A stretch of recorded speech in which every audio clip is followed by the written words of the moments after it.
Ahora vamos a volver a nuestro plano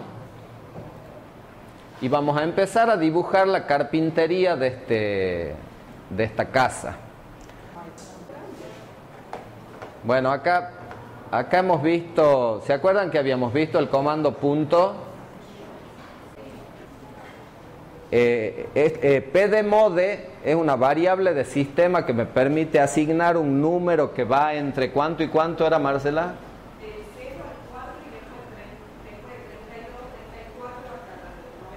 Que me permite seleccionar con un número el aspecto que va a tener el punto. Por ejemplo, 32. Doy Enter y fíjense que el punto ahora se visualiza de otro aspecto. ¿Para qué sirve esto? Para que nosotros visualicemos en pantalla un objeto que es casi invisible en el dibujo. Lo hemos hecho en forma de texto. Yo para la próxima clase voy a ubicar dónde está el icono que abre un cuadro de diálogo y me permite seleccionar el dibujito que quiero que represente al punto.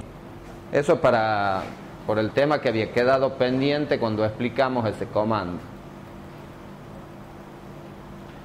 Les decía que ahora vamos a empezar a dibujar la carpintería, pero para eso es necesario que nosotros sepamos identificar con precisión cuáles son las diferentes partes componentes de una carpintería.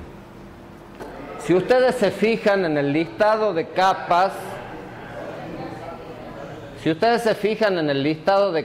nosotros hemos creado varias capas para insertar los diferentes elementos de la carpintería. Entonces, para dibujar los marcos de la carpintería, tenemos dos capas. Una se llama carpintería marcos corte y otra carpintería marcos vista. ¿Por qué? Porque los objetos en corte tienen una expresión con un grosor de línea mayor que los objetos en vista, ¿no es cierto? Lo mismo ocurre con las hojas. La parte en corte de las hojas se debe ver de un espesor mayor que la parte en vista de las hojas, y por eso es que utilizamos dos capas diferentes.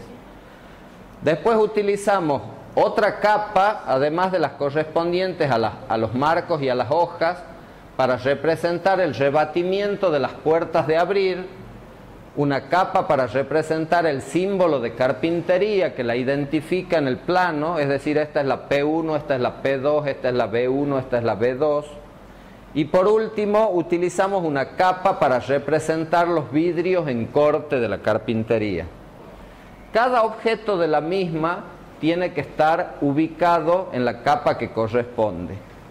Y hay una última capa relacionada con la carpintería que se llama inserción carpintería, sobre la que vamos a volver cuando en la próxima clase veamos cómo con cada una de las carpinterías que nosotros dibujamos vamos a crear bloques, ¿sí?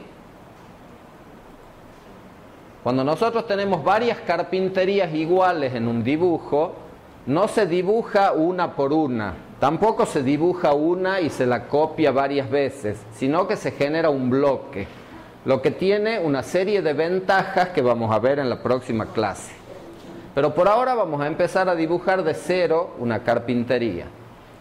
Entonces, lo primero que vamos a hacer, tomemos esta carpintería que tiene 30 centímetros de ancho y 15 de espesor, va a tener un marco de 15 centímetros de espesor, y vamos a dibujar, lo primero que vamos a dibujar van a ser los marcos de esa carpintería.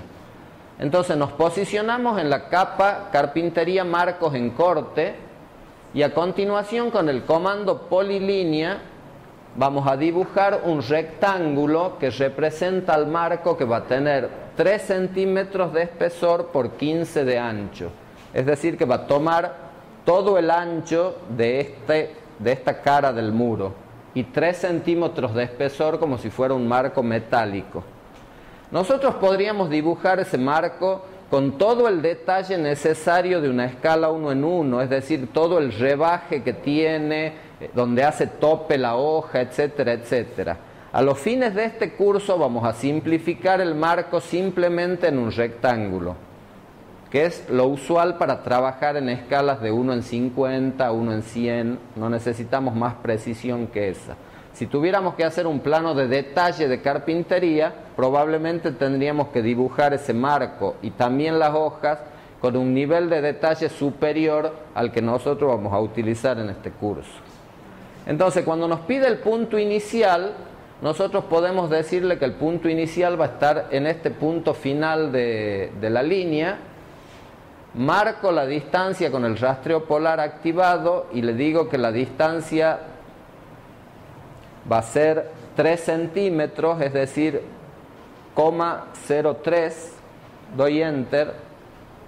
La otra distancia va a ser 15 centímetros, la puedo ingresar con el teclado o bien con el modo, con el rastreo extensión activado, puedo tomar ese punto final y marcar hasta ahí. El siguiente punto va a ser el punto final del muro y ahí puedo utilizar la opción cerrar del comando polilínea para dibujar el primer marco de esa ventana. Una vez que hemos dibujado el primer marco, en el otro extremo del vano va otro marco que contiene esa carpintería. ¿Puedo dibujar esto de nuevo? Decimos que lo primero que hacemos para dibujar el marco es posicionarnos en la capa que corresponde. Como es el marco en corte el que estamos por dibujar, nos posicionamos en la capa carpintería marcos corte. A continuación vamos a utilizar el comando polilínea para dibujar ese marco. Entonces empezamos a dibujar tomando como referencia, acabamos de ver los modos de referencia a objetos, empezamos a dibujar tomando como referencia, por ejemplo, este punto final, pero podría también ser este otro punto final, cualquiera de los dos.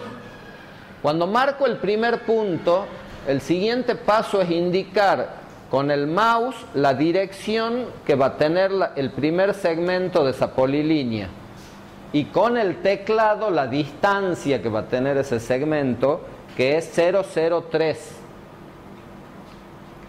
¿Por qué 003? Porque si el primer 3 serían los decímetros, serían 30 centímetros, el segundo 3 son los centímetros, entonces ahí sí le estoy diciendo que tiene 3 centímetros de largo esa primera línea. Cuando marco los 003, sigo dentro del comando polilínea y tengo que indicar el siguiente punto.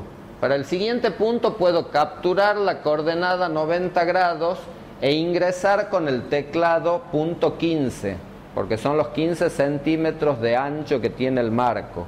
O bien puedo hacer lo siguiente: me acerco a este punto final, y cuando aparece una crucecita desplazo el cursor hasta que se pone exactamente perpendicular a la primera línea o al punto final de la primera línea que he trazado, y hago clic con el mouse y ya tengo el segundo punto sin necesidad de ingresar con el teclado los 15 centímetros de distancia. El siguiente punto va a ser el punto final este del muro. Y por último tengo la opción cerrar del comando polilínea, que activo con un clic largo en el botón derecho del mouse y utilizo la opción cerrar para finalizar la ejecución del comando. Ahora, de este otro lado del vano hay un marco que es igual a ese. ¿Lo vamos a dibujar de nuevo o qué vamos a hacer? Lo vamos a copiar, ¿no es cierto? Entonces ejecuto el comando copiar, selecciono el objeto que quiero copiar, el punto base, que en este caso me conviene que sea este punto final que ustedes están viendo en pantalla, y el punto de desplazamiento, que va a ser este punto que tengo que activar en forma temporal, que es una perpendicular al objeto, al punto inicial, ¿sí? Ese punto debe ser perpendicular para que esté exactamente en la misma línea que el otro marco y coincidiendo con el paramento interior del muro sobre el cual estoy situando esa carpintería. Realizada la primera copia del marco, el programa me permite seguir realizando copias, pero yo ya no las necesito. Entonces hago un clic derecho con el mouse y termino de ejecutar el comando copiar.